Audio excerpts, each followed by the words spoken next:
Era nuestro tercer día de viaje. Quedamos en el hall del hotel para luego ir a tomar el metro.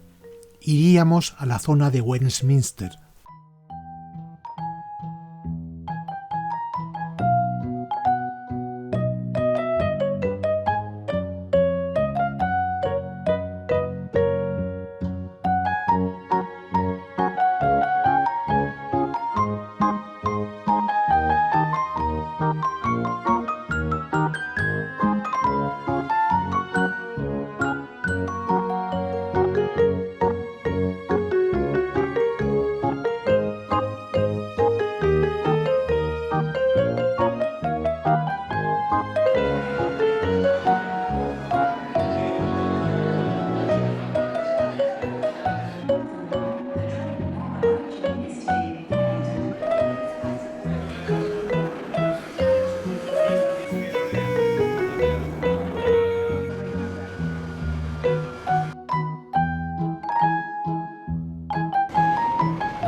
Hasta 2021, los londinenses no volverán a escuchar la campana del Big Ben, de quien toma el nombre la torre. Lo vimos así, empaquetado y escondido entre un andamiaje para someterlo a reparaciones que comenzaron en el verano de 2017.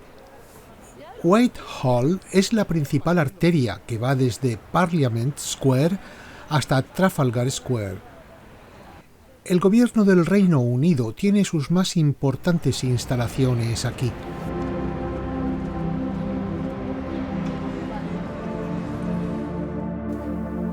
La calle tras estos arcos es King Charles Street y aquí están las Cabinet War Rooms, el búnker con las dependencias desde las que Churchill dirigía la Segunda Gran Guerra Europea.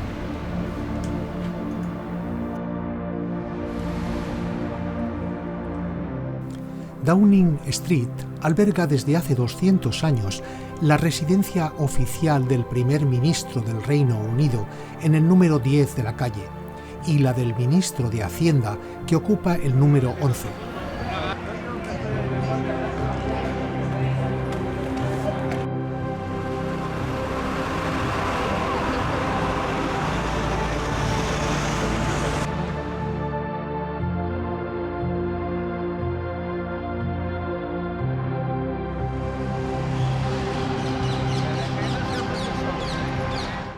Enrique VIII estableció la corte en el Palacio de Whitehall en 1530.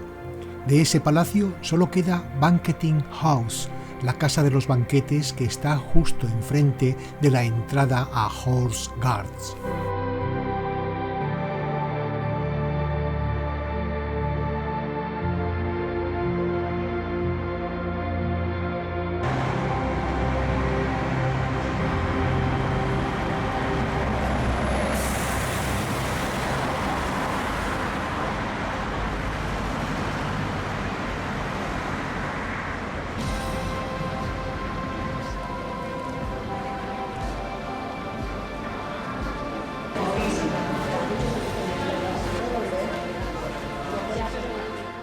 Esta gran plaza en Horse Guards se utiliza principalmente para celebrar ceremonias, la más importante de las cuales es la parada militar del Topping the Colour, en junio, con motivo del cumpleaños de la reina.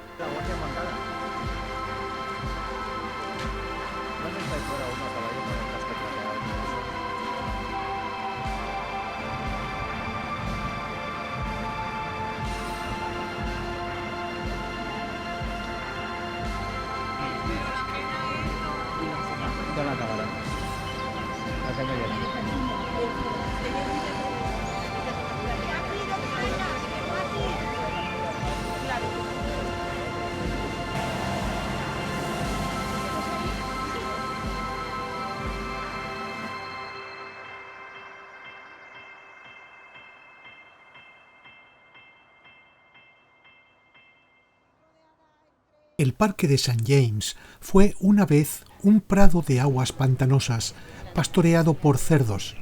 En el siglo XIII se fundó un hospital de leprosos para mujeres, creando una colonia de leprosos que dio nombre al parque. Te va a tirar al bolso, ¿eh? Esta busca comida. ¿Se le puede dar algo o no? No de nada, no. 50. Estas son las invasoras, ¿eh? En el siglo XVI, Enrique VIII compró esta zona porque quería un lugar para cazar ciervos cerca del Palacio de St. James. ¿Pata esta de cabeza verde? Sí. ¿Y la pluma como de perdiz?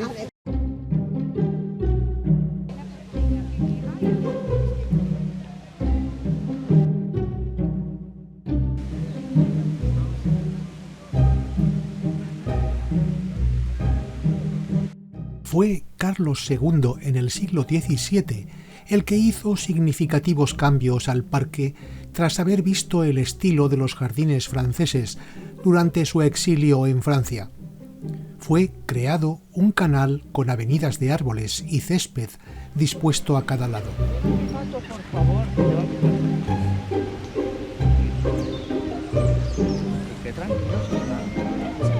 Un embajador ruso regaló un par de pelícanos al rey Carlos en 1664 y desde entonces continúa la tradición de regalar estas aves por parte de los diplomáticos.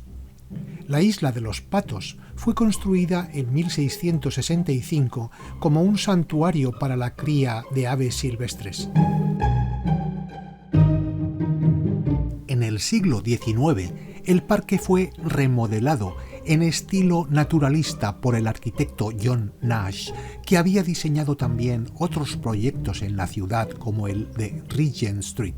Por primera vez, áreas del parque fueron abiertas al público y pasear a través del parque se convirtió en un evento social de moda.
Salíamos a The Mall, un paseo alameda cuya superficie de color rojo produce el efecto de una alfombra roja que conduce al Palacio de Buckingham.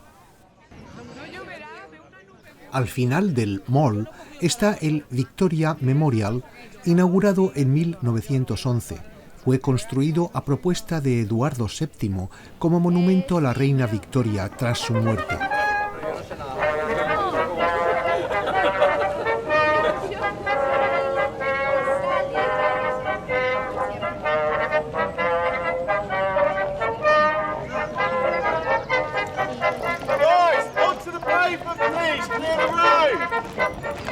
Esta banda militar se retiraba al cuartel y fue lo más cerca que pudimos ver a los soldados.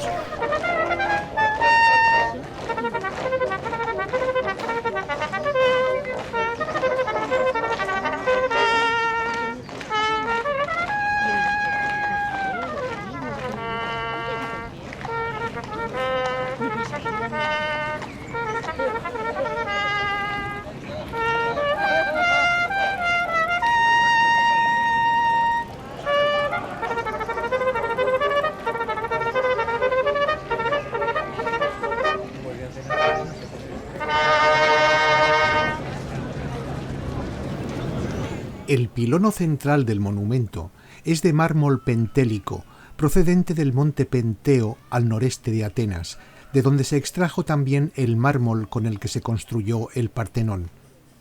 En la cima, una Victoria alada de bronce dorado situada sobre un globo terráqueo y una palma de vencedor en la mano. Las estatuas son de mármol de Carrara y bronce dorado.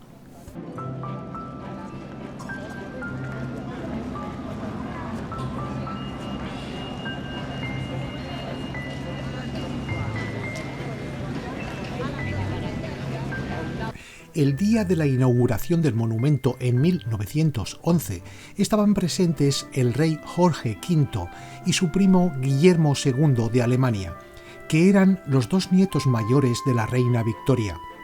Ambos llegaron con sus familias en procesión real.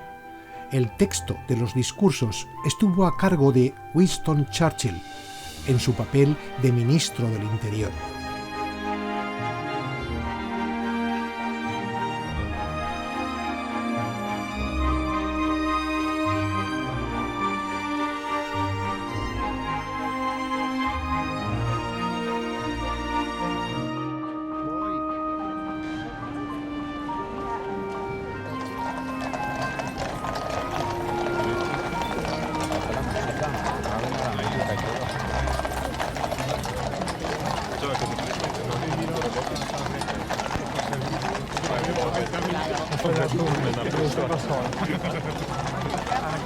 Ahora hay mujeres también, antes solo eran hombres.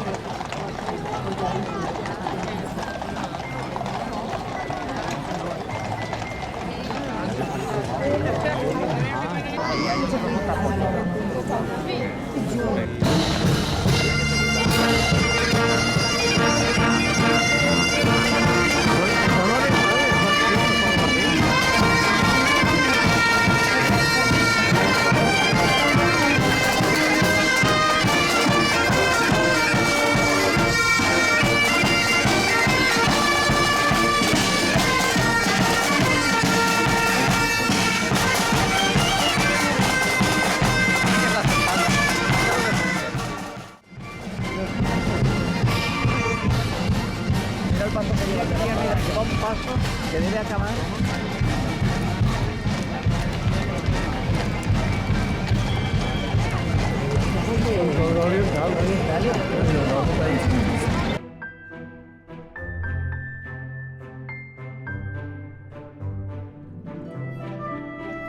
Queríamos presenciar el cambio de la guardia en Buckingham Palace, acontecimiento turístico imprescindible pero siempre multitudinario.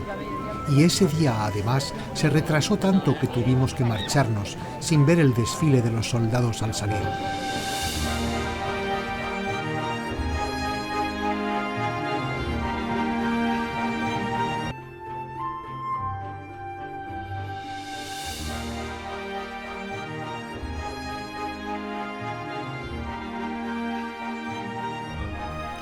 Se dice que el Mall puede convertirse en pista de despegue improvisada en caso de emergencia que pueda poner en peligro al monarca o a altos funcionarios del gobierno.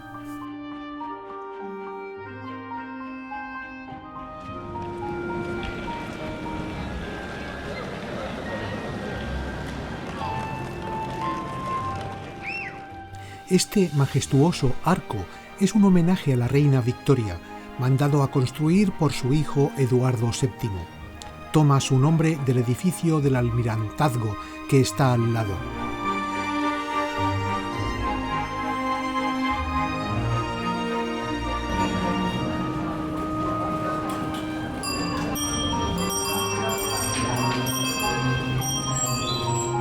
Tuvimos el privilegio de pasar por el arco central, que normalmente está cerrado con una verja, y su uso está reservado a los miembros de la familia real británica para ceremonias.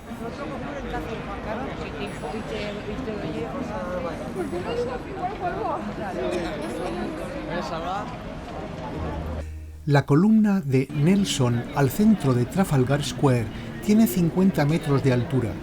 Fue inaugurada en 1843 para conmemorar la victoria británica sobre la Armada franco-española en 1805, frustrando así los planes de Napoleón para invadir las islas británicas.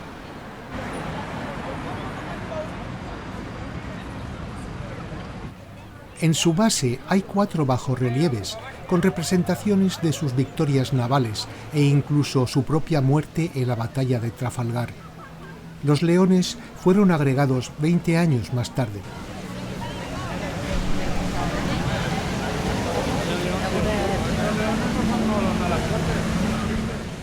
En el llamado cuarto pedestal de la plaza se instalan obras temporales y esta vez había una escultura del artista estadounidense de origen iraquí Michael Rakovich.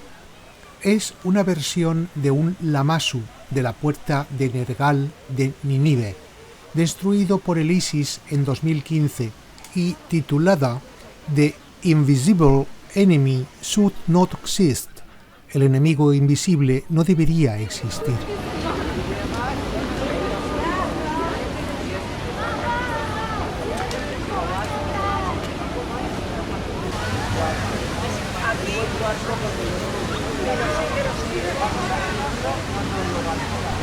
La plaza, de forma escalonada, fue remodelada por John Nash, ya que anteriormente estaban aquí los establos reales.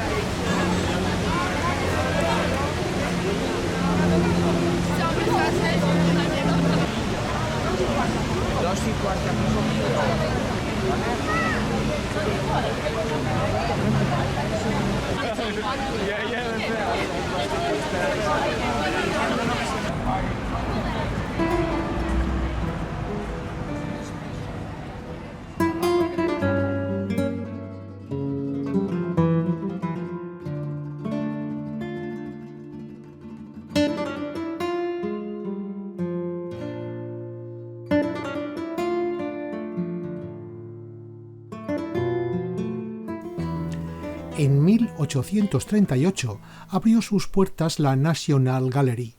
El Parlamento británico había escogido esta céntrica ubicación para que se pudiera llegar fácilmente y así todas las clases sociales pudieran disfrutar de las obras de arte.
La colección de la Galería Nacional incluye pinturas europeas de los siglos XIII al XIX, desde los inicios del Renacimiento con figuras como Giotto o como Jan van Eyck en la pintura flamenca, y abarca hasta el impresionismo. Las obras están dispuestas en un orden cronológico.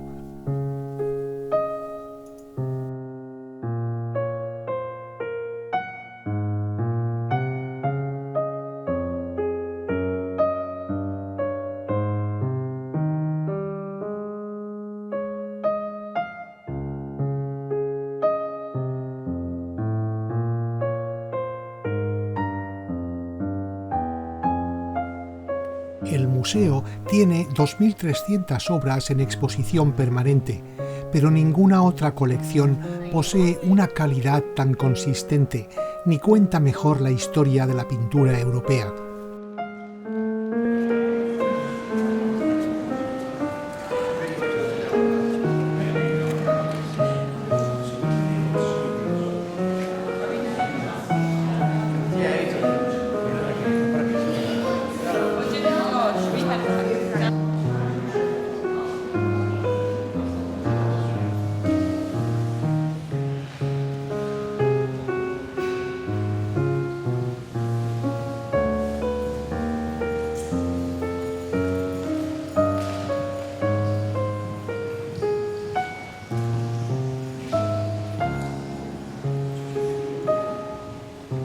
Durante la Segunda Guerra Mundial, las pinturas fueron evacuadas a distintas ubicaciones, pero algunos músicos dieron recitales en el museo vacío para levantar la moral.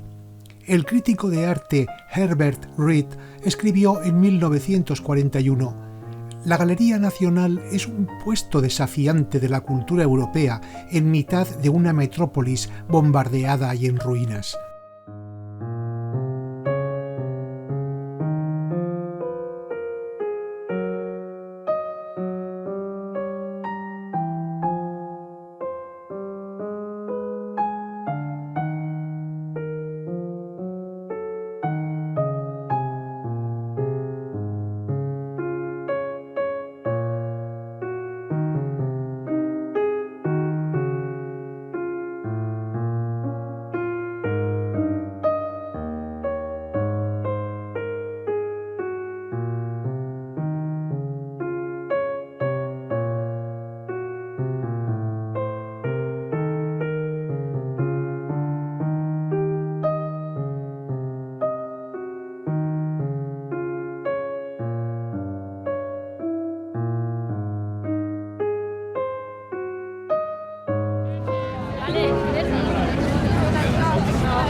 Al salir del museo, comimos en la cripta de St. Martin-in-the-Fields y a continuación tomamos un crucero por el Támesis.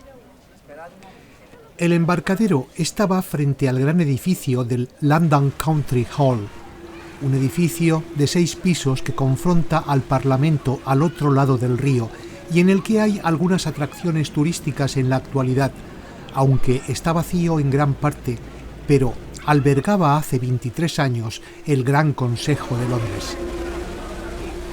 Durante el mandato de Margaret Thatcher, el edificio en manos del laborista Kay Livingstone mostraba grandes pancartas contra el gobierno conservador.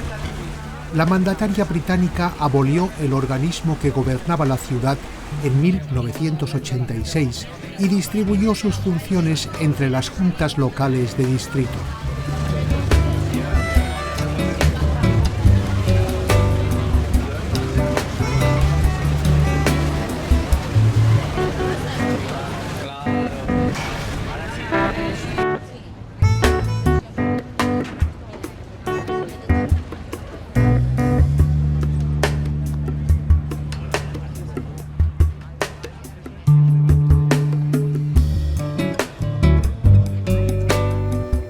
El río Támesis es parte de la historia de Londres y ha constituido siempre el centro de la ciudad.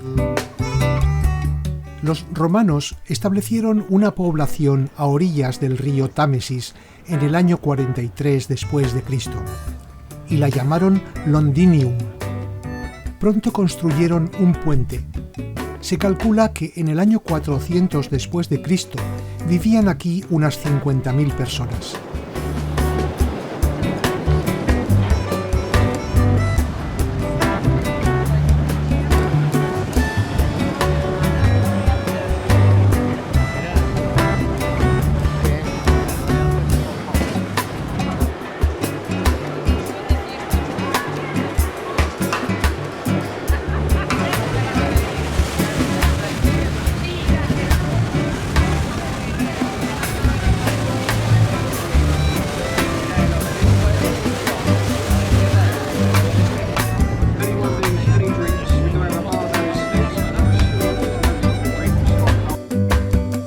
Este obelisco, llamado Aguja de Cleopatra, no tiene en realidad relación con la reina de Egipto, ya que fue mandado a construir junto a otro idéntico por el faraón Tutmosis III en el siglo XV a.C.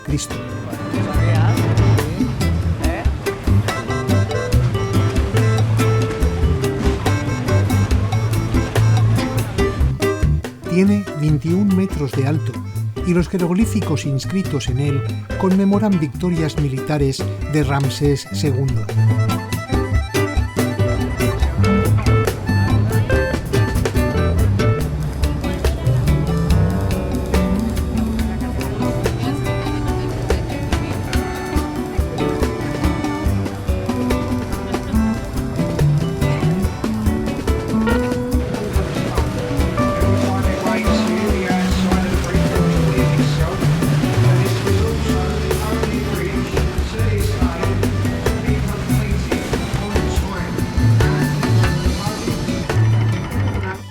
A partir del siglo XIX, el río empezó a contaminarse por vertidos incontrolados.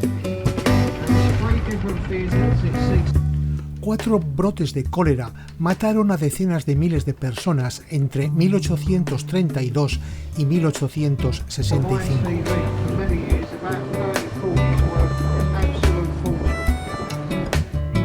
En 1858, el llamado Great Stink o Gran Hedor hizo que se abandonaran las sesiones en la Cámara de los Comunes en Westminster.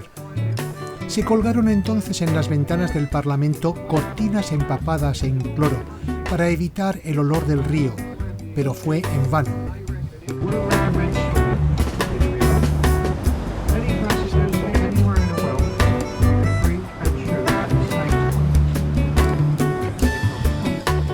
A finales del siglo XIX y hasta mediados del siglo XX se realizó una limpieza masiva del Támesis. En la actualidad, sus aguas están más limpias que en muchos ríos europeos.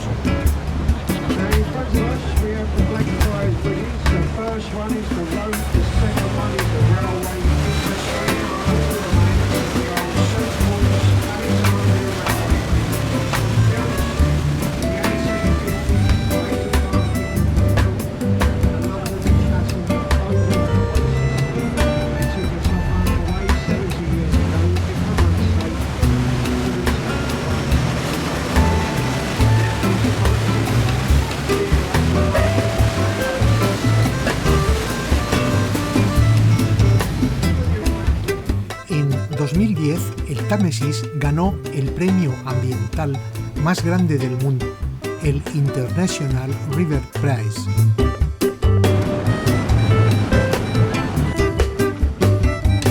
El paisaje industrial en las orillas del río se transformó rápidamente a partir de 1980, cuando los muelles dieron paso a edificios de oficinas, paseos y parques.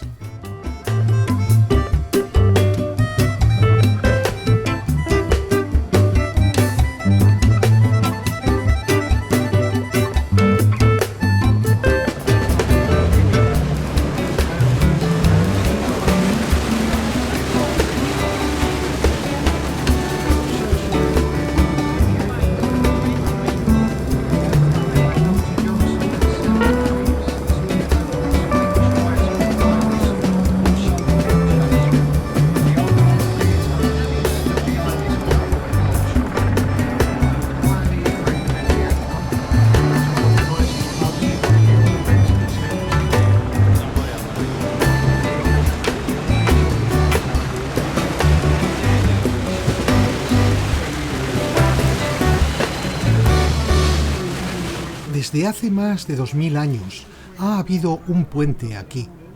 Hasta 1749 solo había un puente que cruzara el río, y ese era el London Bridge.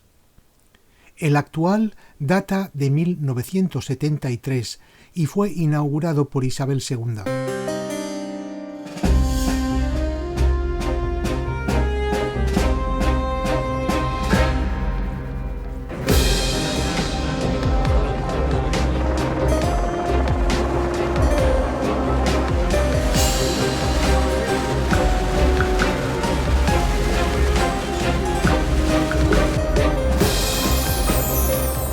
Durante los siglos XVI y XVII, el río era la principal vía de comunicación entre Londres y Westminster. Ya desde la fundación de la ciudad en la era romana, llegaban aquí embarcaciones desde todas partes de Europa.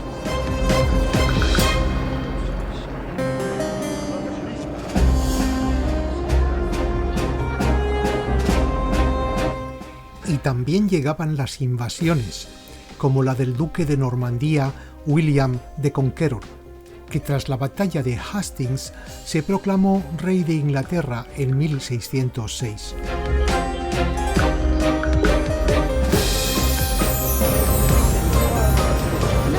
Durante el siglo XIX se construyeron muchos puentes nuevos, y en la actualidad hay más de 20 puentes que atraviesan el río.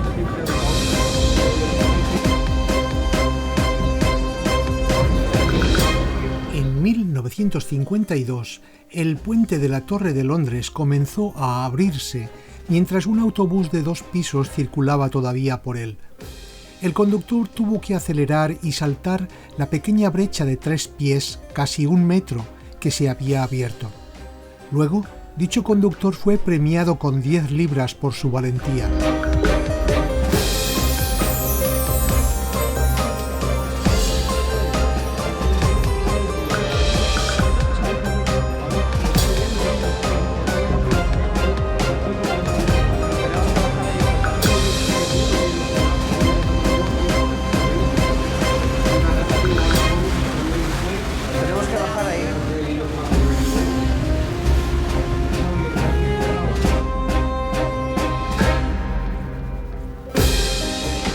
Estábamos llegando a St. Catherine Pier, uno de los viejos muelles que se usaban en el Londres de época para carga y descarga de mercancías.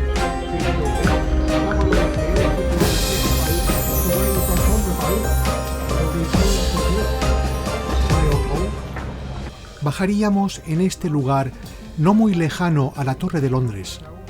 Antiguamente había aquí un viejo hospital, el Santa Catalina, del cual toma el nombre.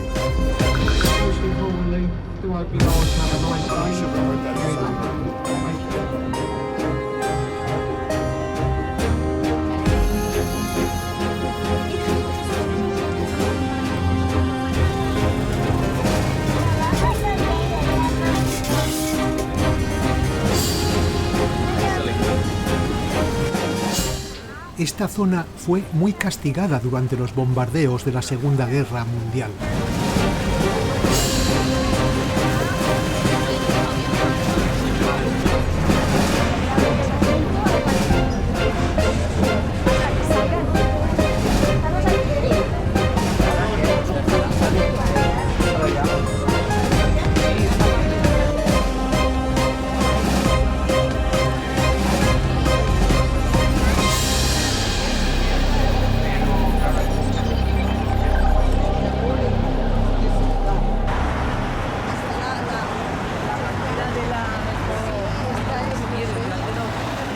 Al bajar, tomamos el metro desde Tower Hill con la línea circular amarilla hasta Monument.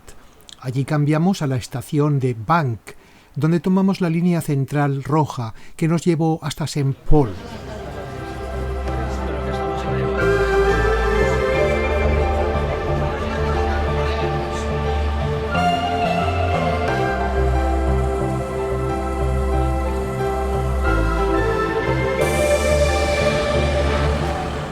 Luego, nos dirigimos hacia el museo de la ciudad, que nos costó algo encontrar, donde nos reuniríamos con nuestro amigo Miguel.